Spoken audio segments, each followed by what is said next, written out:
Hello students, let's do our last section of this sample paper, section E. So we will do the question here 36, and it is really most important section of the exam, the case studies. So first read the question here. Miss Sheila visited a store near her house and found that the glass jars are arranged one above the other in a specific pattern. ये कह रहा है कि किसी ने अपने घर के पास में कोई हाउस विजिट करा, वहाँ पे उसने जार्स को रखा, देखा ग्लास जार्स को अरेंज है एक के ऊपर एक।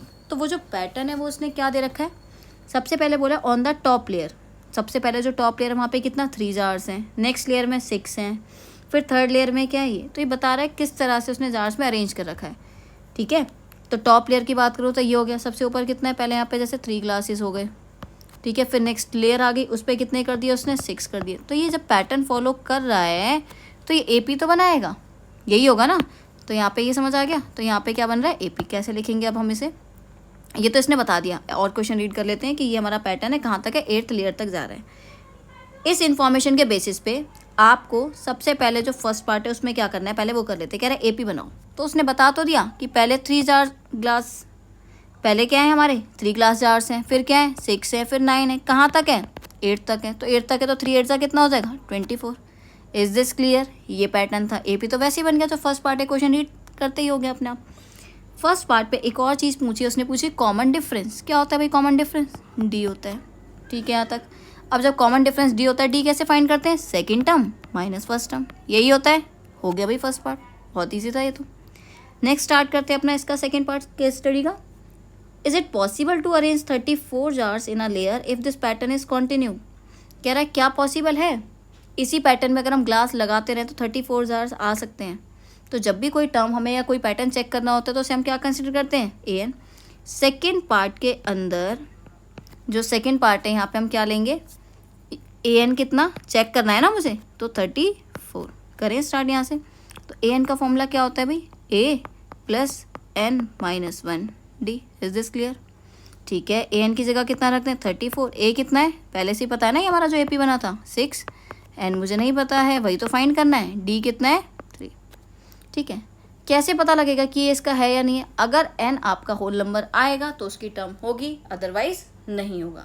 क्योंकि कभी आपने सुना है इसमें टर्म्स जो फाइंड करनी होती है वो लिखा होता है 4th करो 5th करो, मतलब होल नंबर होता है। कभी लिखा है 4.5 5th टर्म फाइंड करो, मतलब 4.5 6.5 या हाफ टर्म, तो नहीं होता ना फ्रैक्शन वगैरह में। इसीलिए अगर होल नंबर आया तो इसका पार्ट पैटर्न होगा, अदरवाइज नहीं होगा।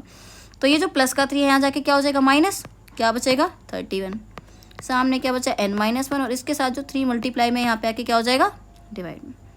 ठीक है, तो अब क्या आ जाएगा 31/3, और सामने अगर मैं n को, क्योंकि यही तो पता लगाना है, तो माइनस का 1 जो n के साथ है यहाँ जाके क्या हो जाएगा प्लस। कर दे सॉल्व, तो कितना आ जाएगा यहाँ पे, नीचे क्या रहेगा 3, और 31 + 3 1 से क्या हो जाएगा 3। तो भाई यहाँ तो n नहीं आ रहा, क्योंकि ये क्या आ रहा है n तो आ रहा है लेकिन n होल नंबर नहीं आ रहा है। तो हम लिख देंगे ये स्टेटमेंट जो भी इसने बोली है कि ये जो 34 जा रहे हैं लेयर में, इस पैटर्न में हम कंटिन्यू नहीं कर सकते because n is not a whole number we can say. ठीक है, तो ये था आपका सेकेंड पार्ट। अब चलते हैं थर्ड वाले पार्ट पे।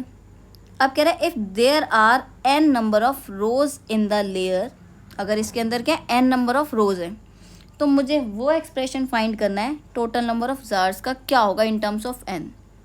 ठीक है, अगर n नंबर ऑफ रोज हैं तो पैटर्न फाइंड करना है कि टोटल, अगर टोटल नंबर की बात करें तो सम की बात करें, तो यहाँ पे क्या हो जाएगा, अब आपका SN की बात कर रहा है। ठीक है, तो SN का फॉर्मूला क्या होता है, SN का क्या होगा, देखो जब आपके पास लास्ट टर्म होती है तो आप बड़ा वाला फॉर्मूला लगाने की जरूरत नहीं है, n/2 2a + n-1d, हम डायरेक्ट लगा सकते हैं n/2 a + l।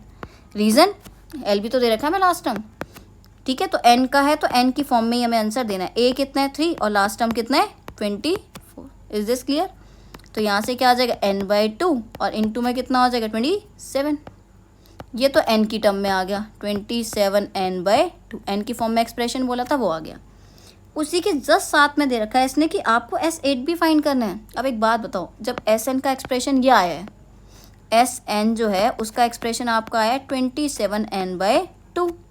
अब कह रहा है S8 फाइंड करो, नहीं कर सकते आप, n की जगह क्या सब्स्टिट्यूट कर दोगे 8, तो 27 इंटू में क्या 8 और बाय में कितना कर दें 2, 2 से कैंसिलेशन हो जाएगी 4 पे। अब इसकी मल्टीप्लाई कर दो, 27 इंटू 4 कितना होता है 108, हो गया भाई।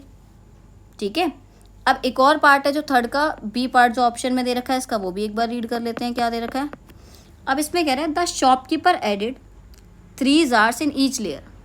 अगर वो 3 जार हर लेयर में ऐड कर दे तो 5th लेयर में फ्रॉम द टॉप से कितना हो जाएगा, ये कह रहे हैं। अगर वो ऐड कर दे 3 जार्स ईच लेयर में तो कैसे स्टार्ट होगा भाई। हमारे जो जार्स थे अभी ईच लेयर में कितने, देखो पहले में कितने 3 थे, अब ये 3 और ऐड कर देगा, कितने कर दूं 6, अगले में 6 थे फिर ऐड कर दूं 9, फिर अगले में 3 ऐड कर दूं, तो ऐसे होते जाएंगे ना। मुझे कह रहा है अगर ये 3 ऐड कर देता है तो मुझे ये बताओ लेयर फ्रॉम द टॉप कितने जार्स होंगे 5th layer from the top. तो आपको A5 भी तो फाइंड करना है भाई। तो क्या लिख सकते हैं A5 को हम A+4D, यही होता है A+n-1D वाला फॉर्मूला। A कितना है 6 है, ये 4 और D कितना है 3 है, क्या हो जाएगा 6 + 4 3 = 12। तो भाई 5th वाली जार में मतलब जो 5th वाली जो रो उसमें कितने हो जाएंगे 80। तो ये था आपका क्वेश्चन नंबर 36 जो केस स्टडी है।